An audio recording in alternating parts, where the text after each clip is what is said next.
Senior Life Journeys presents Carol Howell's Let's Talk Dementia, a podcast designed to help caregivers find knowledge, power, hope, and smiles in their dementia caregiving journey. Welcome to Let's Talk Dementia. Here is your host, best-selling author, Carol Howell. Welcome to Let's Talk Dementia. I am Carol Howell, your host, and I'm glad that you're here and that you've tuned in again and see what this Southern girl's got to say about dementia and dementia caregiving. I hope you'll check out what we have to offer at letstalkdementia.org. You will find my books, you will find this video series, the podcast series, all of that there, as well as a blog. I do write a blog every now and then. I really should do it more often.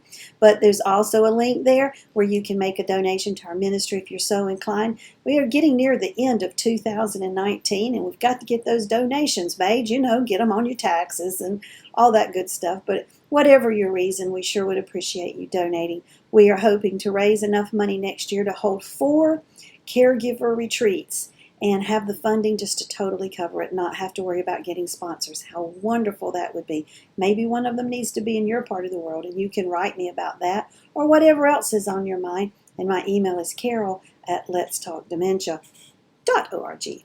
Not to forget that part.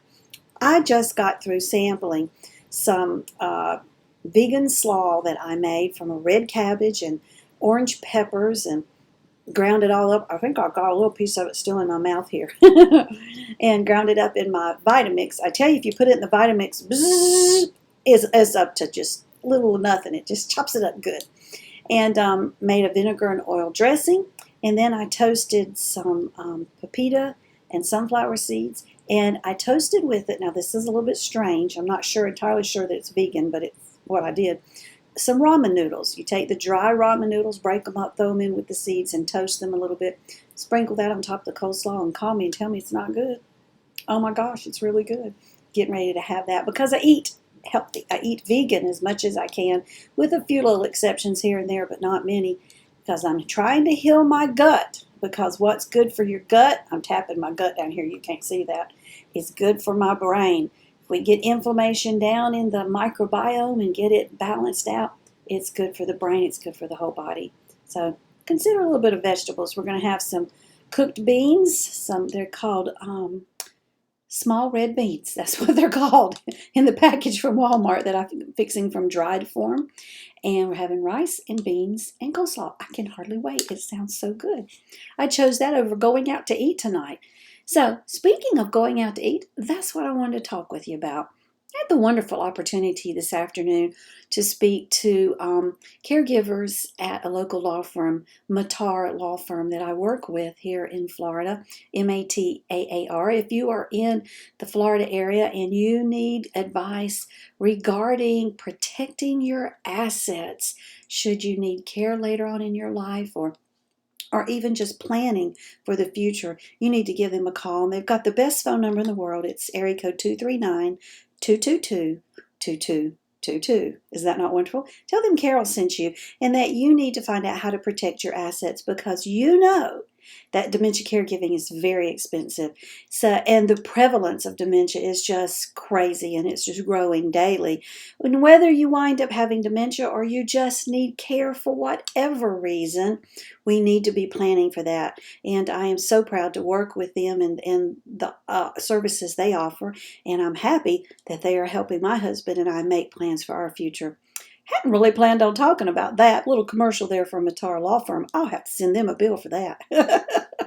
But while I was meeting with the caregivers there today, one of the ladies said that her days of going to fine restaurants were gone. That's what she says. They're gone. Her husband had a stroke about 1.5 years ago, and going to a fine restaurant is just not part of her world anymore. Well, for me, a fine restaurant, let me think, what is a fine restaurant?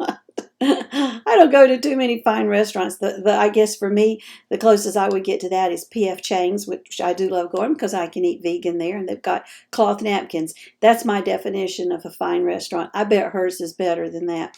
But getting our loved ones out to eat can truly be a challenge depending on the stage of their dementia. And I don't know a lot about his stage of dementia, didn't get into that with her, but I gather that he needs quite a lot of help. I want to talk to you about that because I do want you to take your loved ones out to eat if it's a good idea for them. And you will get to a point in your journey when it is not a good idea to take them out at all. It's just not. But we want to accommodate them as much as we can for as long as we can. So one thing you can think about doing is being very careful where you go. There are restaurants that will be accepting of the extra needs and extra requests that you might make on behalf of your loved one or even yourself while you're in this caregiving situation out in a restaurant. And there are restaurants that are not going to be accommodating of that. So we kick them to the curb and we don't go there. And we let other people know they're not very nice to people with dementia, because I don't take too kindly to that. You got to be nice. You got to be nice to everybody. It just makes the world a better place, right? And whether they need help themselves or not right now, they need to think about one day they might. I think what goes around comes around. So anyway, think about where you're taking your loved one and be careful about that. Once you get that restaurant picked out, I would recommend too that you think about how long it's going to take to get there. If we've got to drive very far to get to the restaurant, by the time you get there, your loved one's going to be pretty tired. If they're very far along in their journey, just the act of getting out, getting your stuff together, getting them into the car, getting the seatbelt hooked, getting yourself in, you're going to be tired, and they are going to be tired also. So we're starting this meal that we're going to go pay money for, and if it's an expensive restaurant, that's really something to think about. We're starting that meal tired, potentially agitated. Don't want to do that, so we want to go to somewhere kind of close to home. Also, I would not recommend going after about 1 o'clock in the afternoon. We know that with our folks with dementia, they'll begin to sundown.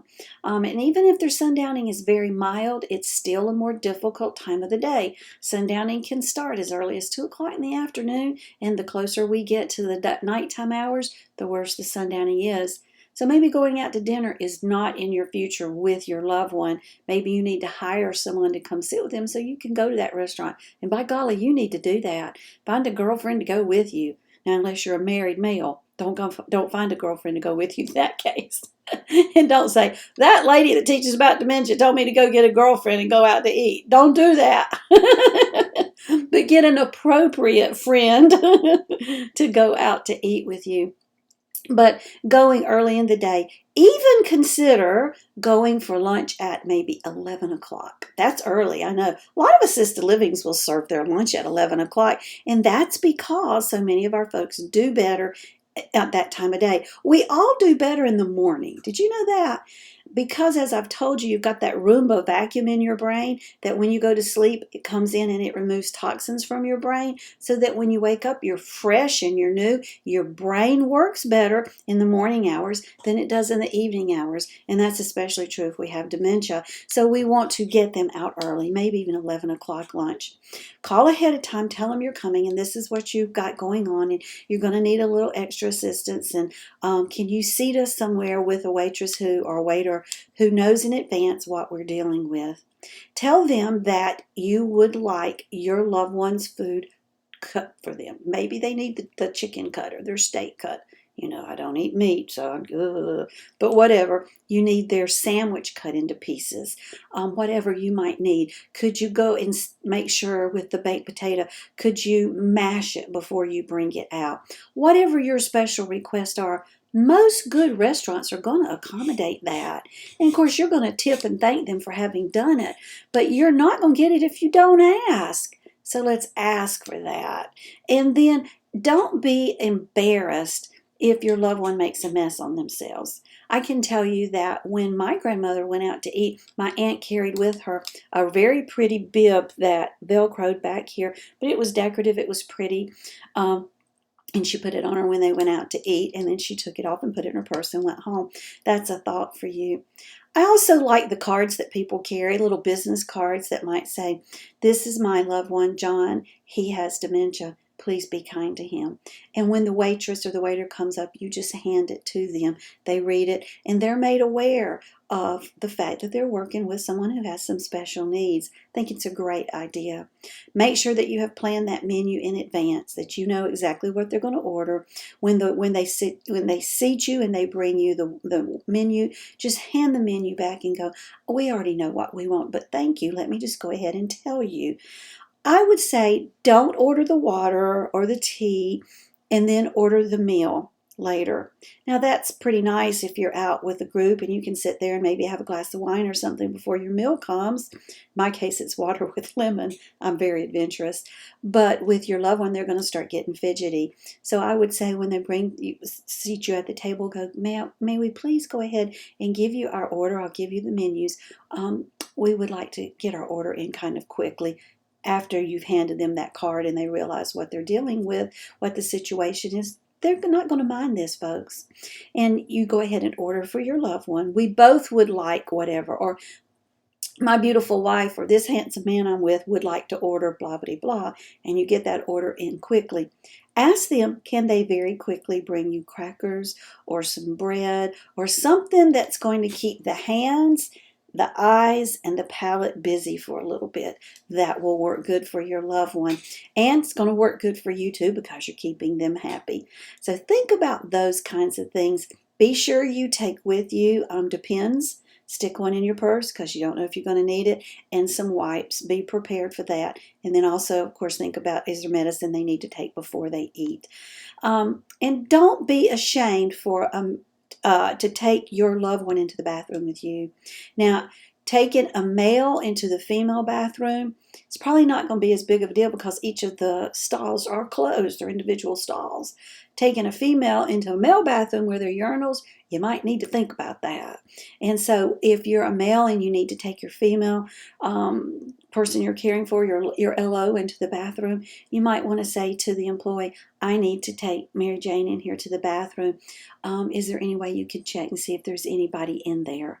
And either take them into the men's bathroom and shut the door, lock the door if you can, or take them into the women's bathroom and just let them know you need a little extra help with this situation. I think people are good. I know we hear all the time that people are crazy and the world's full of crazy people and people are mean and blah, blah. And this is true. But what that song says, one bad apple don't spoil the whole bunch. And I think we kind of get stuck on that sometimes because I'm going to tell you there are some wonderful, wonderful people in this world and you know a lot of them. Then I want you to think about calling one of them and saying, I really do want to go out to eat. I really do want to go shopping. I really do want to go see the Christmas lights, but I can't take John. Would you come and sit with him for just a little bit? You'd be surprised what people will do. Well, that was just on my mind after talking to her today and thinking about not going out to eat myself. I just want to be home. So you will get to the point, though, finish my thought, that your loved one does not want to get out. They are not comfortable to get out. It's not safe for them to get out. And you have to be aware of that and be accommodating of that. My brother-in-law has PTSD and is in a wheelchair now, and he does not want to get out. He doesn't want to go anywhere. My husband's going to have to take him out to get his hair cut. And he's not real looking forward to that, just the physical part of getting him in and out of the car. But my brother-in-law just wants to get back to his place in assisted living. So that's what we do. We just try to accommodate that as best we can. There's nothing wrong with that. I like being home too. What about you? I hope you have a good day. Do come back to see me next time. Bye-bye.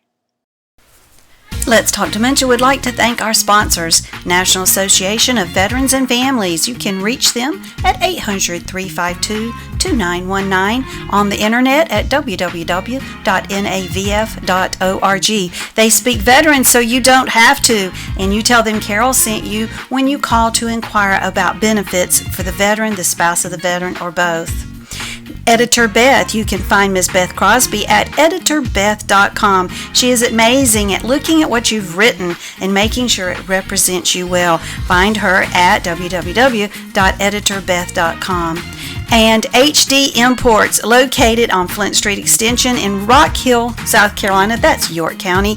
803-985-0985. They are there for the repair and maintenance of your Honda, Hyundai, Toyota, Kia. Tell them Carol sent you. Thanks for joining us today for Carol Howell's Let's Talk Dementia. To learn more about dementia, we recommend Carol's best-selling book, also titled Let's Talk Dementia. It's available on Amazon in paperback and Kindle versions. Be sure to like Let's Talk Dementia on Facebook and leave us a kind word of review on iTunes. Remember, knowledge brings power. Power brings hope. Hope brings smiles. And we all need more smiles. Thanks for joining us today, and we'll be right here when you come back to Let's Talk Dementia.